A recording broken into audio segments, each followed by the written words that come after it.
प्रधानमन्त्रीज्यूका विरुद्धमा पनि फौजदारी कसुरको मुद्दा छ। त्यो मुद्दा कहीँ पनि हलचलै नहुने अनि चाहिँ सर्वसाधारण नागरिकले चाहिँ प्रहरीलाई आँखा झिम्काका भरमा चाहिँ लगेर कुटी कुटी तपाईँको जेल हाल्ने कतिपय साथीहरू त ढुङ्गा हान्दै यहाँ नेता पनि भन्नुभएको छ, रेलिङ तोड्दै पनि भन्नुभएको छ। म त यो रेस्लिङ क्लबमा आए जस्तो पो महसुस भयो। यो एउटा उतापट्टि बस्ने यतापट्टि गाली गर्ने, यतापट्टिको दाइहरूले उताको बाउलाई गाली गर्ने, बाबापक्षीहरूले दाइलाई गाली गर्ने। सदनमा होइन, रेस्लिङ क्लबमा जानुहोस् तपाईँहरू। संसदमा तपाईँको यत्रो बजेट खर्च गरेर बकमपसे गफ सुन्नका लागि जनताले तपाईँ हामीलाई निर्वाचित गराएका होइनन् भन्ने मलाई लाग्छ। अनि यो नीति तथा कार्यक्रम चाहिँ मलाई कस्तो लाग्यो भने बागबजारमा फोटोकपीमा पाइन्छ। यो बागबजारमा 1000 रुपियाँ तिरे भनेपछि 3-4 पत्ती फोटोकपी गरिदिन्छ। त्यस्तो किसिमको नीति तथा कार्यक्रम ल्याउने अनि यहाँ मुलुकलाई तपाईँको अहिले पनि तपाईँको समयको बर्बाद गर्ने किसिमको काम भइरहेको छ। यसमा चाहिँ यो शिक्षाको बारेमा कहीँ कतै छैन। यो सुगा रटाई शिक्षा भन्छ। जति पढ्यो त्यति बेरोजगार हुने। आज सडकमा कसले ढुङ्गा हान्छ? डिग्री पढेकै विद्यार्थीले ढुङ्गा हान्छ। कोही गाउँको किसानले त ढुङ्गा हाने देखेको छैन मैले। बरु किसानहरू माइतीघर मण्डलामा आएर शान्तिपूर्ण आन्दोलन गरेर हाम्रा कुरा सुनिदेऊ भन्छन्। रोजगारीका लागि नयाँ गन्तव्य खोज्ने रे, नयाँ मुलुकको गन्तव्य खोज्ने भनेको छ। यो देशमा रोजगारी नै हुँदैन भन्ने मानसिकता छ सरकारको। सरकारलाई म खुलस्तका साथ भन्न चाहन्छु, यो स्वर्गभूमि हो।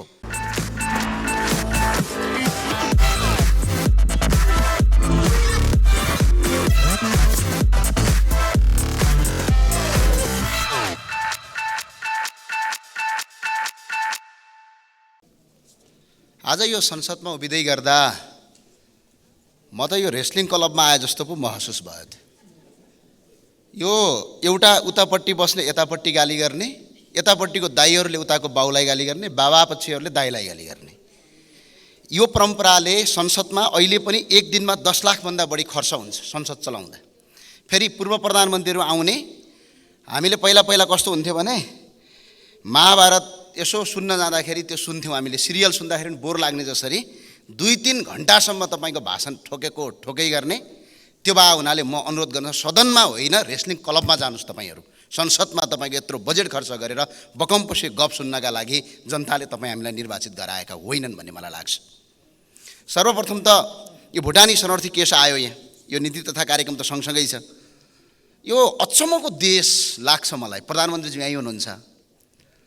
यो कानुन चाहिँ 2टा लेखौँ भन्छु म। किन एउटै कानुन लेखे? यी ठुला बडालाई चाहिँ कानुनै नलाग्ने, प्रधानमन्त्रीज्यूका विरुद्धमा पनि फौजदारी कसुरको मुद्दा छ।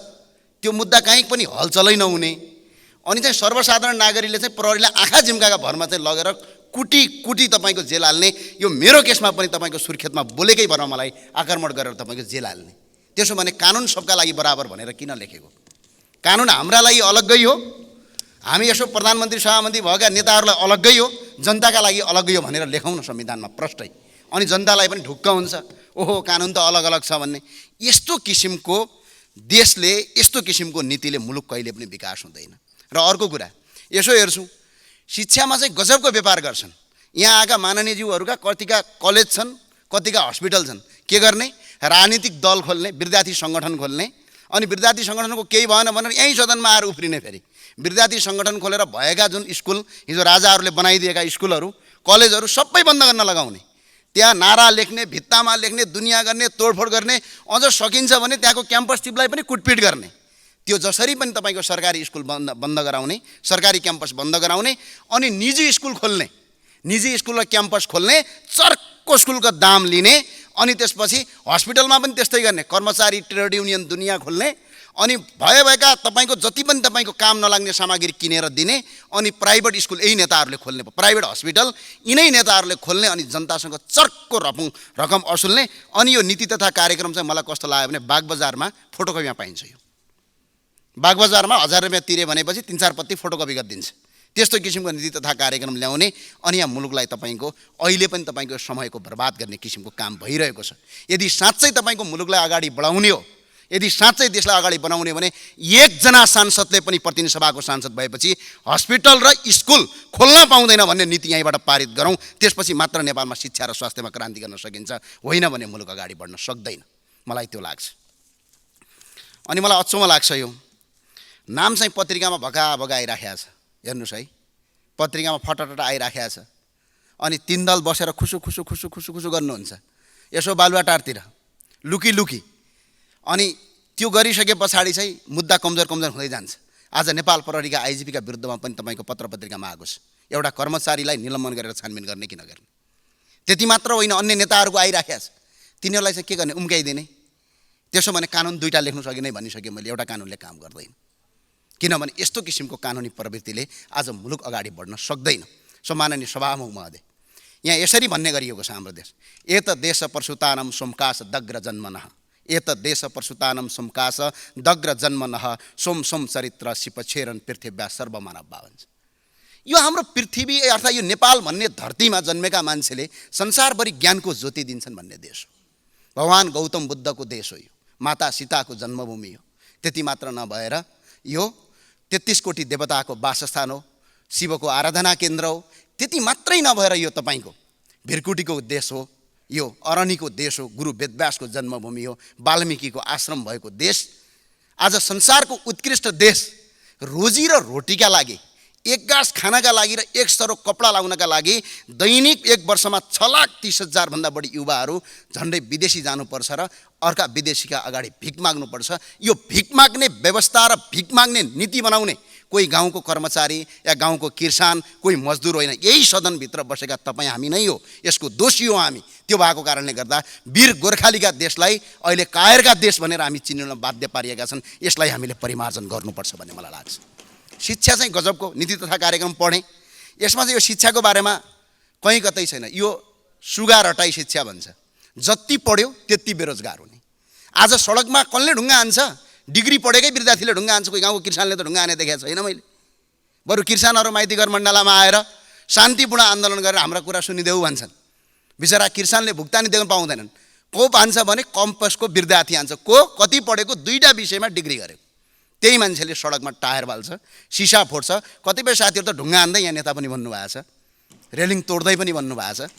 त्यो भए हुनाले नेता बन्नका लागि चाहिँ अब ढुङ्गा हान्नै पर्ने, बस जलाउनै पर्ने, सिसा फोड्नै पर्ने, क्याम्पसका भित्तामा तपाईँको हुँदा नहुँदा किसिमका नारा लेख्नै पर्ने किसिमको प्रवृत्तिले आजको शिक्षा सुगा रटाई भन्छु। जति पढ्यो त्यति बेरोजगार, साक्षर त भइयो, शिक्षित भइएन। त्यो किसिमको शिक्षा पद्धतिले आज मात्रै यो देशबाट तपाईँको 5 वर्षमा 1,93,79,79 करोड रुपैयाँ तपाईँको 5 वर्षमा उच्च शिक्षा हासिल गर्नका लागि नेपालबाट पैसा बाहिरिएको छ। यहाँ गुणस्तरीय शिक्षा लागू गरौँ। संसारभरि शिक्षा जम्मा 2 प्रकारको हुन्छ, एउटा भनेको आध्यात्मिक शिक्षा हुन्छ, एउटा वैज्ञानिक शिक्षा हुन्छ। हाम्रो देशको यो शिक्षा चाहिँ कुन शिक्षा हो? सुगा शिक्षा हो, रट्यो रट्यो रट्यो, तर जीवनमा कहीँ पनि काम लाग्दैन। त्यो कारणले गर्दा यो शिक्षा पद्धतिलाई चेन्ज गर्नुपर्ने, यसलाई परिवर्तन गर्नुपर्ने। कुनै पनि देश विकास जब मात्र हुन्छ तब शिक्षा पद्धतिमा र त्यसको तपाईँको पाठ्यक्रम परिवर्तन हुन्छ भन्यो। यहाँ कहीँ कतै पनि नीति तथा कार्यक्रममा त्यो लेखिएको छैन। र अर्को रोजगारीको कुरा रहेछ माननीय सभामुख महोदय, 80 लाखभन्दा बढी मान्छेहरू विदेश जान्छन्। अब रोजगारीमा 154 नम्बरमा के लेखा रहेछ भने रोजगारीका लागि नयाँ गन्तव्य खोज्ने रे, नयाँ मुलुकको गन्तव्य खोज्ने भनेको छ। यो देशमा रोजगारी नै हुँदैन भन्ने मानसिकता छ सरकारको। सरकारलाई म खुलस्तका साथ भन्न चाहन्छु, यो स्वर्गभूमि हो, यो देवताहरूको भूमि हो। यो 81% हिन्दू र 14% बुद्ध धर्मावलम्बीको देश हो। यो वैदिक सनातनको देश हो। पूर्व पश्चिमाहरू तपाईँको जङ्गलमा हुँदाखेरि तक्षशिला जस्ता विश्वविद्यालय भएको देश हो। हामीले आज पनि यो देशलाई अगाडि बढाउन सक्छौँ। यसका लागि के गर्नुहोस् भने यो म अर्थमन्त्रीज्यूलाई, महामन्त्रीज्यूलाई म अनुरोध गर्न चाहन्छु, यी कुरा समेट्नुहोस्। यो ट्रेड युनियन भन्ने छ नि, यसलाई खारेज गरिदिनुहोस्। यसले कल कारखाना बन्द मात्रै गरिरहेछ। लगानीकर्ताको लगानी सुरक्षित गर्ने ग्यारेन्टी लगिदिनुहोस्। प्राकृतिक स्रोतको प्रयोग गर्नुहोस्। जस्तै रुख एउटा काट्यो भने 2टा लगाउने नियम गर्नुहोस्। मलेसियाको काठ ल्याउनु पर्दैन। जडीबुटीहरू किसानलाई उत्पादन गर्ने दिने कानुन बनाउनुहोस्। जडीबुटी जहाँ पाए त्यहीँ किसानलाई उत्पादन गरेर बेच्ने नीति बनाउनुहोस्। अनि विदेशी मदिरा चाहिँ चट्ट परेर खाने, अनि लोकल मदिरालाई चाहिँ पुलिस गएर घर घरमा तोडफोड गर्ने होइन। लोकल मदिरालाई पनि तपाईँको गुणस्तर मापदण्ड चेक गरी खुला बेच्ने, विदेशी मदिरा रोक्ने कानुन बनाउनुहोस्। तब मात्र देशको अर्थव्यवस्था बलियो बन्छ। खानीहरू तपाईँको पूजा गर्नलाई बने जस्तो भएको छ। एउटा घन्टा लगेर खानी गाँछन् टङ टङ टङ टङ बजाउनु पर्यो। अनि खानी छन् भने उत्खनन गर्ने काम अगाडि बढाउनुहोस् र यसरी तपाईँको अगाडि बढाउन सकिन्छ। विश्वका 121 करोड हिन्दूहरूको पवित्र स्थल यो पशुपतिनाथ नेपाल हो। विश्वका 58 करोड बुद्ध धर्मावलम्बीको पवित्र स्थल लुम्बिनी हो। यसलाई सांस्कृतिक रूपमा होइन, आर्थिक रूपमा हेरौँ, विश्वका 121 करोड हिन्दूहरू र 58 करोड बुद्ध धर्मावलम्बीहरूको 10% मात्र मान्छे नेपाल आयो भने 17 करोड मान्छे नेपाल आउँछ। 17 करोड मान्छेले नेपालमा गर्ने खर्च खरबौँ रुपियाँ हुन्छ। एकजना मान्छे पनि हाम्रो खाडीमा बेल्चा हान्न जानु पर्दैन। यहीँ तपाईँको रोजगारी सिर्जना गर्न सकिन्छ भन्ने कुरालाई अगाडि बुझौँ। अब आफ्नो देशमा भएको सुनको कचौरा लगेर भिख माग्ने परम्पराको हाम्रो देशको सरकार र हाम्रो देशको नीति छ। अनि भएको वैदिक सनातन सहितको हिन्दू राष्ट्र क्यान्सल गर्ने अनि 2-4वटा गरेर काचोकुचो गरेर के भनेर अर्कै गर्ने, यो किसिमको परम्पराले मुलुक बन्दैन। अब कृषिको कुरा गरौँ। यो मैले पढेँ, त्यो पढ्दै जाँदाखेरि त हिजो हाम्रा बाजे बडाजुले जसरी तपाईँको कृषि गर्नुहुन्थ्यो आज पनि हामी त्यही गरिरहेछौँ। खै आधुनिक कृषिको कुरा। अनि अघिल्लो वर्ष 2077-78 नेपालबाट 3 खर्ब 23 अर्ब 67 करोड रुपियाँ कृषिमा बाहिर गएको छ। अहिले 4 खर्ब रुपियाँ कृषिमा बाहिर जाँदैछ। चामल र धान हिजो हामी निर्यात गर्ने देश, आज चामल र भातका लागि तपाईँ हामी तडपिनु परेको छ। यो अवस्थामा किसानलाई अनि किसानलाई लिएर धेरै ठुलो काम गर्छु भने लेख्या यहाँ त कहीँ पनि देखिन। केही गर्नु पर्दैन।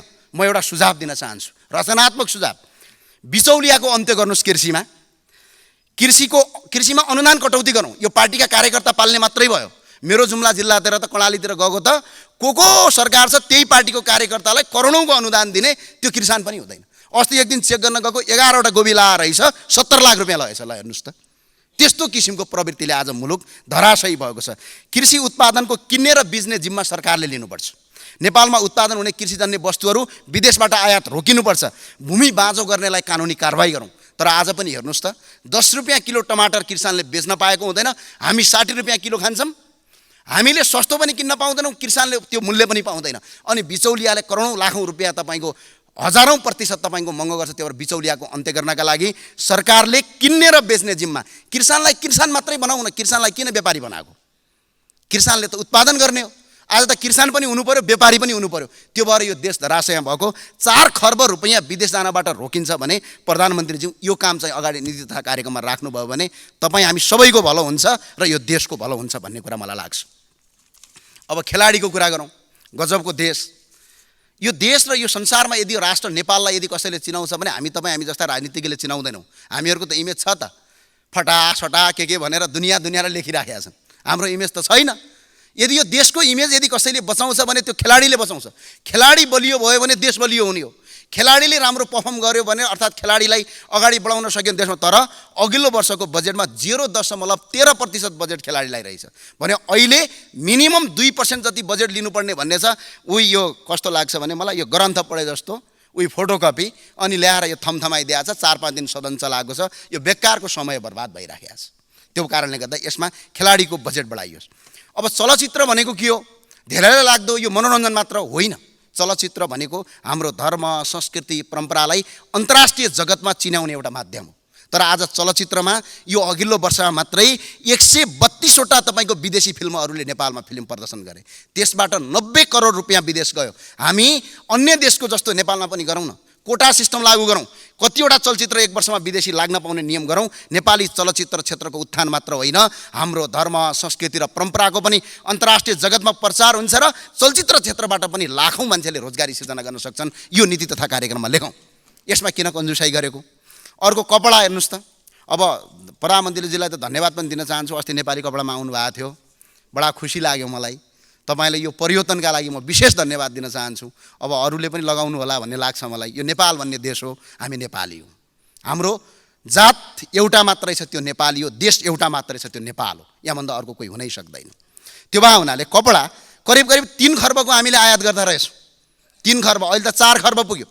यो नेपालका जति पनि सरकारी कर्मचारी र यहाँ भएका माननीय सांसदहरूलाई र सरकारी कर्मचारी, सेना, प्रहरी सबैलाई नेपालमा मात्रै बनेको स्वदेशी कपडा लगाउने कानुन आजबाट पारित गरौँ न। 4 खर्ब रुपियाँ यहीँ बच्छ।